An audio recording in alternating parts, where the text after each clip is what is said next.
কাশ্মীর নিয়ে পাক সেনাপ্রধান অসীম মুনিবের সাম্প্রতিক মন্তব্যের পর পাকিস্তানে আবারও অপারেশন সিঁদুর আতঙ্ক ছড়িয়ে পড়েছে।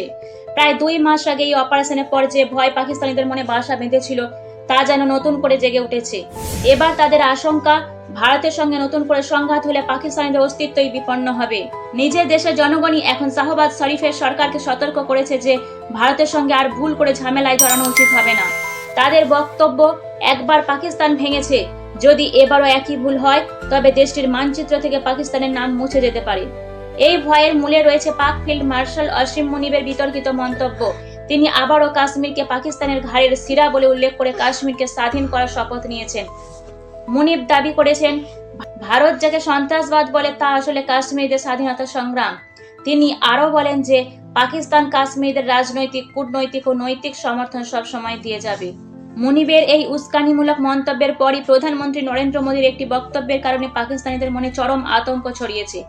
জৈন আধ্যাত্মিক গুরু আচার্য বিদ্যানন্দ মহারাজের জন্মশতবার্ষিকী অনুষ্ঠানে প্রধানমন্ত্রী মোদী বলেন যে আমাদের উস্কানি দেবে। প্রধানমন্ত্রীর এই সংক্ষিপ্ত অথচ শক্তিশালী বক্তব্যের পর উপস্থিত জনতা ভারত মাতা কি জয় স্লোগান দিতে শুরু করে। যদিও মোদী এর বেশি কিছু বলেননি, তাঁর এই মন্তব্যে 25 কোটি পাকিস্তানিকে আতঙ্কে ফেলে দিয়েছে।